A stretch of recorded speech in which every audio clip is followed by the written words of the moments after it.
Hi, everyone. Welcome back to the Fintech Scotland podcast. I'm Mick, your host, and today we're diving into a topic that's reshaping the fintech landscape across Europe and far beyond, DORA, the Digital Operational Resilience Act. Now, before you think, great, another compliance checklist to worry about, let me assure you, DORA is not just about ticking boxes, but very much about upgrading how fintechs, financial institutions, and third-party providers handle digital resilience. So very, very important. And with cyber resilience being more and more important, with threats growing and the regulators keeping a close eye on it, it's even more important for fintechs now to really get into the nitty-gritty of what it means for them, especially in a post-Brexit environment.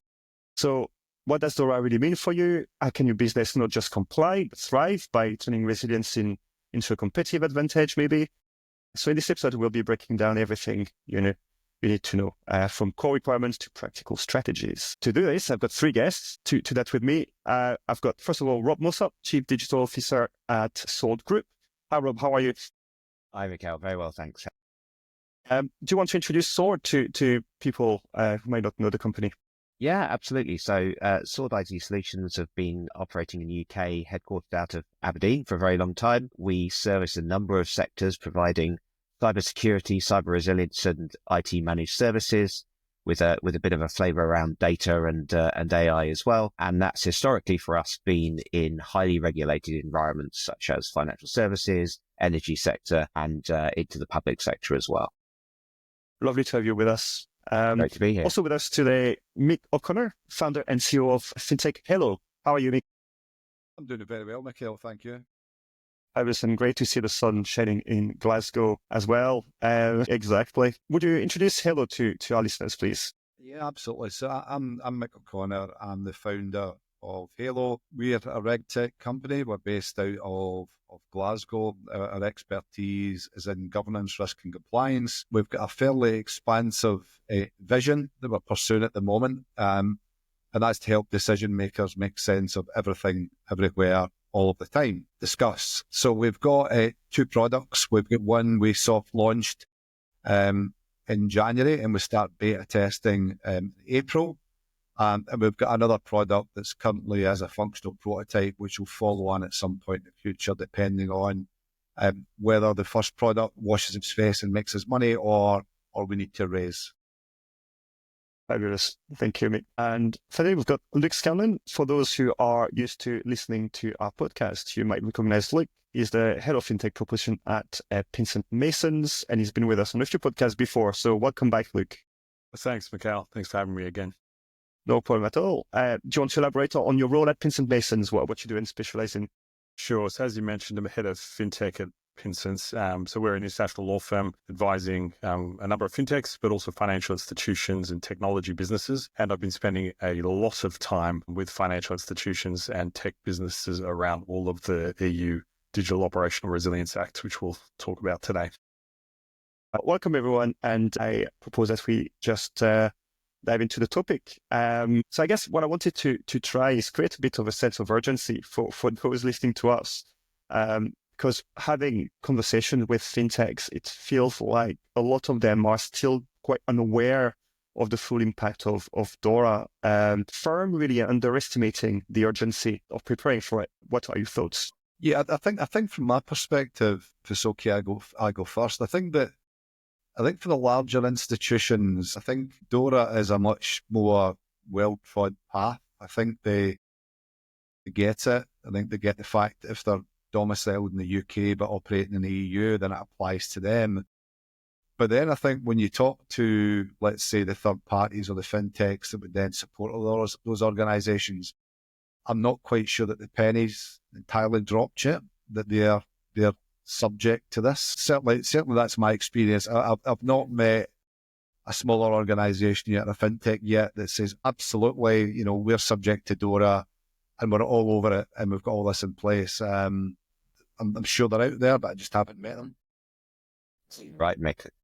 I think if I can just pick up on that, I think from our perspective, obviously, if you look at DORA itself, it's designed to apply to those larger, almost sort of critical national infrastructure type financial institutions. They're the ones who are most hit by it. But the third party supply chain element, I think, is going to be critical for so many smaller organizations, either because they're subject to it themselves or because they get caught up in procurement related processes that require them to take part in new and more stringent cybersecurity and cyber resilience checks and proof around how they're managing their own capability. And I think that's the bit that for me is potentially almost like a trigger point for all kind of financial services firms who want to partner with or work with larger institutions, is to think about that aspect and how you will answer and meet those questions, because these firms are going to be looking to continuously monitor compliance with these sorts of standards, not just have a check every once in a while. And it's a bit of a shift. Yeah, I agree with both those comments there. I think this is an unusual situation we're in. GDPR had a hard deadline. EBA guidelines on outsourcing ICT risk, they usually had these hard deadlines. There's been a lot of confusion in the market about what's going on because we have this 17 January deadline. It came where DORA came into force, but there's still these regulatory technical standards that have to be agreed, including one on subcontracting, which is almost there. So I think that's led to a lot of the confusion, but it is enforced. So fintech businesses really need to become more aware of what needs to be done. And also, those, as you mentioned, Rob, across the supply chain, because we're certainly seeing that now they are starting to get hit, particularly if they're engaging with large institutions, knowing how you respond. And for fintech just starting to assess DORA's requirement, what are the most critical first steps they should take? I think it's getting prepared early. I think, yes, it's already enforced. So in a sense, you can't get prepared early now. But getting your thoughts and your sort of self-assessment or third-party assessment in terms of some form of gap analysis up and running as quickly as possible so that you know where your risk areas are, so that when the inevitable conversation comes with somebody you're working with who might be subject to DORA more directly than you, you can show that you're cognizant of what's required and you're taking steps and you're making the effort to put in the things that they are going to care about. Obviously, if you're subject to it yourself, you should already have had some form of contact from whoever the sort of the compliance part of the part of the EU that you operate in is going to be talking to you about that. But yeah, certainly if you're in that sort of supply chain piece, the more you can show up front that you're preparing for and getting ready for it and know what you need to do, the better, really. Yeah, and I think one key point is to determine if you're a critical service or not, because there's a separate set of requirements for critical services now. The counterparty, a bank or a large institution might assume that you're providing a critical service and then try to impose quite a few stringent requirements along audit rights, along subcontracting, and supply chains. But if you're not actually providing a critical service and you can establish that'll make a real difference in terms of the compliance burden. And DORA is very much an EU regulation. So some fintech might assume, well, it doesn't apply to them if you're just operating in the UK. But can you explain to people listening that it's actually not the case? It's the opposite. Yeah, absolutely. And I think that applies to, let's say, the third parties, it applies to the fintechs, but equally applies to the larger institutions as well. And I think that, to me, that was the start of the confusion. It was a case of saying, well, it's an EU act. Well, we're not based in the EU anymore, therefore it doesn't apply to us. Well, if you're domiciled in the UK, but, you transact with people in the EU, well, you're subject to it. And if you're then, obviously, as a fintech, if you're then supporting that larger organisation in those transactions, then you're caught in it as well. And I think that was part of the confusion. And I think it came back to your point, Michael. Well, I'm based in the UK, we're no longer the part of the EU, therefore it doesn't apply to me, when, well, perhaps it does. I think Luke's point earlier about GDPR is really important here, right? So that was EU legislation where there was then a specific UK implementation. Now, obviously the UK isn't required to take on DORA because we are post-Brexit, but there is a cybersecurity and resilience bill coming this year, supposedly, that will absolutely be expected to align to DORA so that folks who are operating in the UK can then relatively seamlessly work in the EU as well. And so it is actually your chance to get ahead of the game a bit if you are a UK-based organisation, not just in terms of maintaining access to that market that you want to grow into, but also getting ready for the things that are likely to be imposed upon you from a UK legislation perspective anyway. Yeah, I agree with that. I think it was a really good point, because if you are looking to expand internationally, globally, All of this is coming down from the Financial Stability Board, from the Bank of International Settlements. So they're all they're all similar international requirements that are being put in place. So even from that perspective, it's good to assess, where you are in terms of complying with DORA or these types of standards. Rob, you mentioned a couple of times now, I think, or inferred that DORA could be an opportunity for fintechs in the UK to get ready early before UK regulation come into force. So do you think fintechs can go beyond just ticking the compliance box and actually use DORA as a competitive advantage to strengthen trust, attract investment, or improve resilience? Yeah, absolutely. I mean, I think the biggest one here for me, I was listening to another podcast about a similar topic the other day, and they were making the point that in the US, they have a different set of sort of regulations in this space. And a lot of them are aimed at investors and ensuring that there's, good disclosure around potential issues in any company that somebody might want to invest in. This for me is very much part of that conversation. If you're looking to take investment, your investors or potential investors will absolutely want to know that they're not acquiring half share or a full share in the business that might collapse because something critical that's happening, not being dealt with in terms of that kind of cyber resilience piece. We're post-COVID, we're post that mass rush of digital transformation. I think there's just a much larger acceptance that cyber and ICT infrastructure is critical infrastructure for any business. It's not enough to be operationally resilient from a business perspective, from a funding perspective. You will be operating on the back of your ICT environment. Therefore, it has to be treated as seriously. So even if you just want to attract future investment, you need to be thinking about this stuff, let alone if you then want to access markets with partners who have much bigger concerns and are directly under the auspices of DORA or similar acts. And I think that's interesting. So I think to Luke's point earlier about not every fintech will be deemed as critical. However, there is a viewpoint to say, well, if we position ourselves as being critical, does that give us some sort of competitive advantage? So I think it could almost you could take on almost a burden that's unnecessary at this moment in time, but it may accelerate you because when organisations are looking for those fintechs that have met that standard, then you're in the shop window. Yeah, absolutely. And I think if we look across the EU, DORA is standardizing it from a digital operational resilience perspective. There are still nuances for, in specific places like Germany and like Denmark and others. So if you are meeting a higher standard, there's more opportunity for you to engage in business there. I think the final point on that from me, there's an opportunity to offer customers supplier simplification here as well. I think if you're offering what we call in the technology world, that kind of full stack solution where you're taking care of the front end all the way back through to the back end, and you can join that to a promise around supply chain resilience and that kind of DORA narrative, then you're in a much stronger position than somebody who's coming with a solution but also needs to involve a fourth party or maybe even a fifth party to make it all bolt together. So I think thinking about things in those terms and thinking about larger purchasing partner organizations who will want to use this to simplify their supply chain, that's a really important point as well, I think. Absolutely. I think to that point, Rob, I had a debate just before Christmas about almost the definition of a third party, because I think, obviously we think, well, the third party is who we'd be contracting with if we're, let's say, a tier one.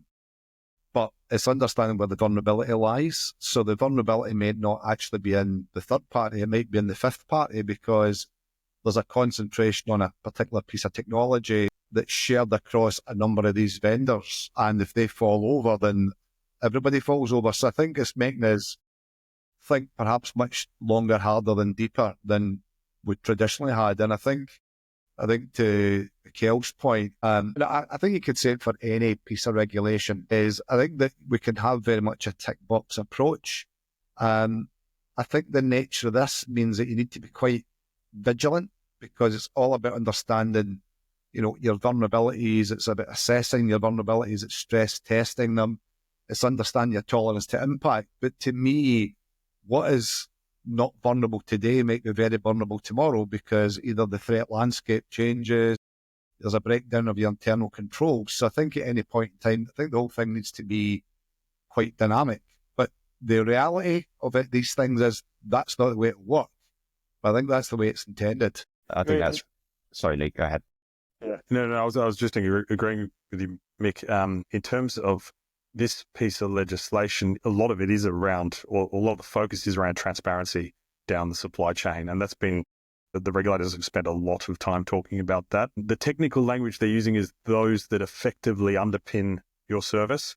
So it's really that everyone who's relevant to this in the organization has a good understanding of what are those services that underpin your service, so that you can help your business, but also help your customers. I'm hearing this, and I'm hearing what you said around maintaining higher standards. Sounds really good, but I'm just putting myself in the shoes of a very early stage startup. That sounds like a very costly exercise from day one, if you want to even contemplate selling your product and services to a tier one financial institutions. Do you think this might stifle innovation or maybe encourage it? I think Mick made a really good point. I think it's working out where you want to position yourself in the market, and probably starting off as an early stage startup saying, a critical fintech infrastructure supplier is not the place to start. And if you're not in that space, the reality is that most of this does not apply to you. It doesn't mean you shouldn't be thinking about it.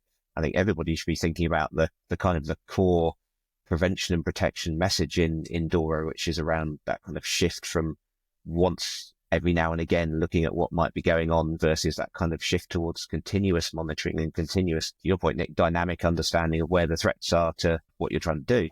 But I think, starting off in the right way and making sure you categorize yourself effectively. I'm sure you've got way more to tell that than I have. No, I agree with that, Robin. I guess it's, if you're on day one, in some respects, it will be easier because you won't have the legacy risk assessment processes and the legacy governance processes in place that you might, and just processes and controls that you might otherwise have that are to some degree effective, but are not compliant. So you have the opportunity to start from the beginning in a compliant manner, I would say. And I think in terms of your point, Mikhail, would it stifle innovation? I don't think it would. I think particularly if you are a genuine new start and you've got a great piece of tech, it's unlikely a tier one will onboard you tomorrow morning. That process will take time. And having spoken to a number of tier ones myself, the same will look somewhere between 18 months to 2 years. So if it is a case that they really want your tech and you're in that critical box, to me, it would just be part of that ongoing, almost that onboarding process. Makes sense. Another question I had looking at, obviously, the DORA regulation is it requires firms to report ICT-related incidents with a certain timeframes. And given the reputational risk of disclosing cyber threats, as we know, do you think firms will comply fully, or could we see reluctance to report certain incidents? I would say that I think any disclosure, there's always a reluctance for that reason, because I think that the reputational effect. I think like with any of these, whether it's technology regulation, behaviours plays a big part in anything. And no matter how good the tech is, no matter how good the reg is, if you don't have the right behaviours, it doesn't work. What I would like to see, I think, to Luke's point about transparency, is that we start to see a shift in the culture and a shift in that behaviour that, sometimes things don't go as we plan. But I think if we're more transparent, we can put our hands up early and other parties can learn from that. That can only be a good thing. My old boss used to say to me, bad news early is good news. And he had a point. Said, I think the earlier we can detect something and deal with it, but then share that, then I think we all can learn. But I think in terms of that point, would there be reluctance? I don't think that'll ever change in reality. Yeah, and so there's a lot to think about there, both for the regulated entity, which has the obligation, and also, the technology suppliers who will need to support them in meeting those obligations. The difference with DORA from some of the others is that you have this 3-stage reporting. So you need your initial report, then the interim report, and a final report. So it's just ensuring that you're protecting your security position without giving away too much, but that you are providing the information that's necessary for each stage of reporting, I would say. Yeah, I mean, I think with all of these things, hesitation is natural. Non-compliance is where the risk is. And I think it won't take long for organizations to work out that there's a far greater risk to not doing it than doing it, because, the individual EU countries will, their regulating entities will probably take a pretty dim view of non-compliance, and there are pretty substantial fines. And, just as with GDPR, this pushes it all the way up to board level, right? So the accountability and the liability stops at the top. It doesn't stop further down. So people are probably going to be forced to take this seriously pretty quickly, I would have thought. Yeah. But I guess the balance point then is, and I think this is what's interesting for me in some ways about the last part of DORA, is around that information sharing piece and the opportunity for that transparency, as I think you were saying, Luke, to open up a richer conversation around how to better protect the whole infrastructure of financial services from cyber threat and keep it more resilient.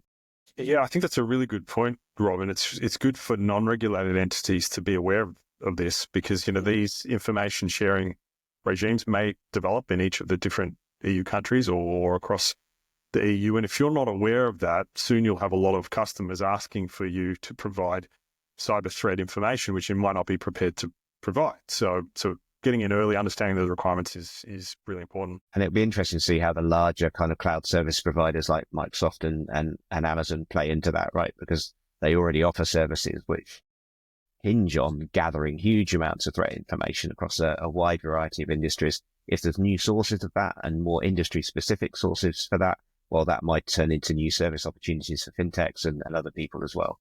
Great. And I think the point you raised earlier, Rob, about the board responsibility, the senior responsibility, I think that in some ways, DORA by its nature, and obviously coming from the EU, is quite prescriptive in nature. There is some similarities when you look at the FCA's operational resilience framework. There is parallels between the two, but that's almost more principle led, but the spirit of it's the same. But in reality, they all end up going back to the boardroom where you've got senior personal accountability.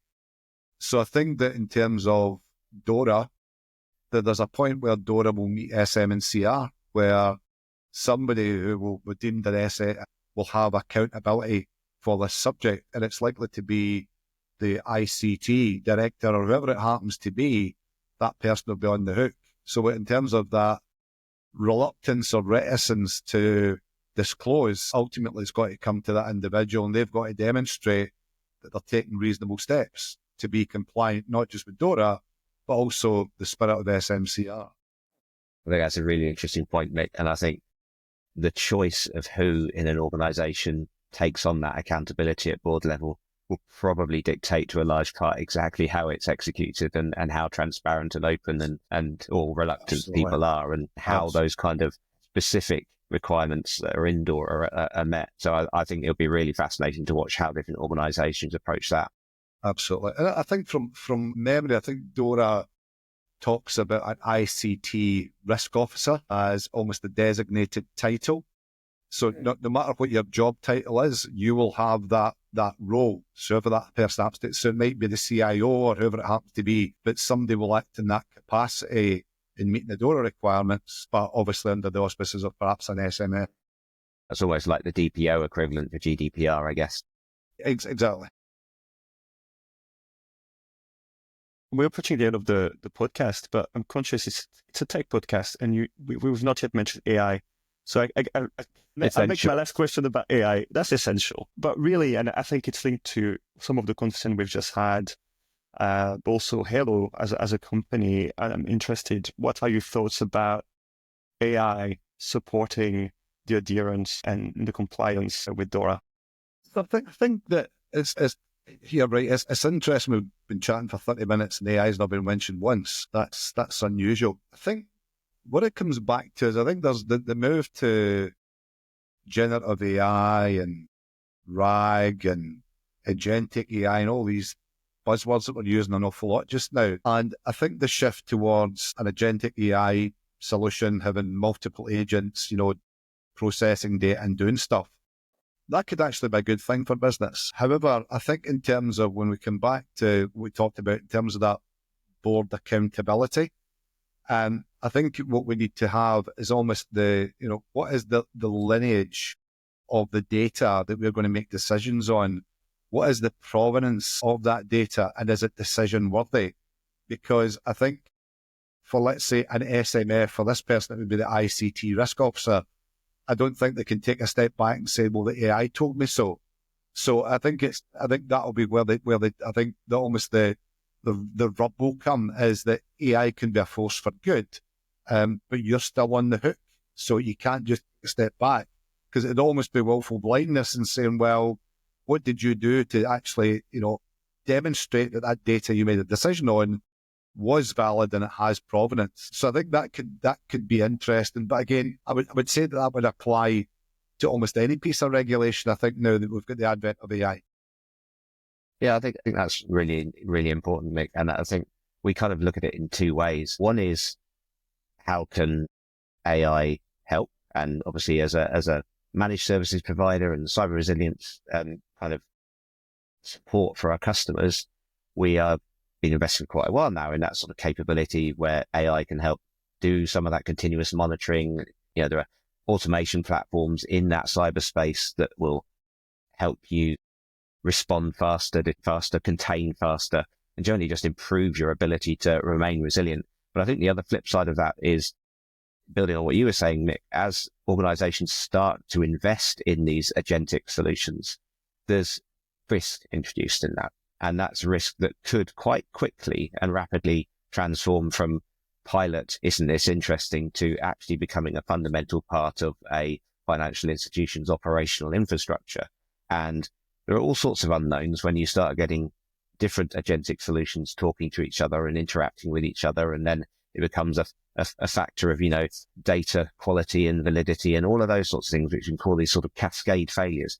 So I think it's that two-edged sword, typical problem, where absolutely huge opportunities to improve your cyber resilience using sort of AI-based solutions to manage your platforms and monitor what's going on. But also, if you're investing in that capability, there's a bigger set of conversations around, well, what's the interaction and how does that impact your resilience yourself? Yeah. And I'd say from a regulatory perspective, there's obviously the EU AI Act.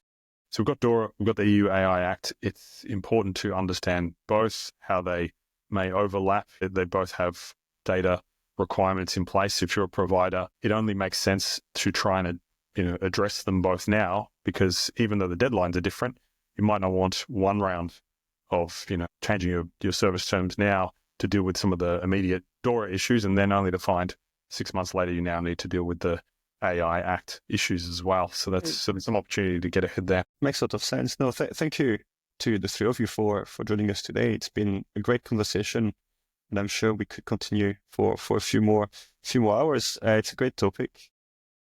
I hope that for our listeners, they're walking away with some valuable insight and actionable strategies on how to make DORA work for them. And I'm sure they'll be very thankful for all the insight you provided today. So thank you to the three of you. It's been great to have you. Well, thank you very much for the invitation, Mikhail. Really enjoyed it. Thank you. And to everyone, don't forget you can subscribe to our channel, leave comments, ask questions. We can relay your question to some of the speakers as well. So just connect. And until next time, stay resilient and keep innovating. Pictures. Bye.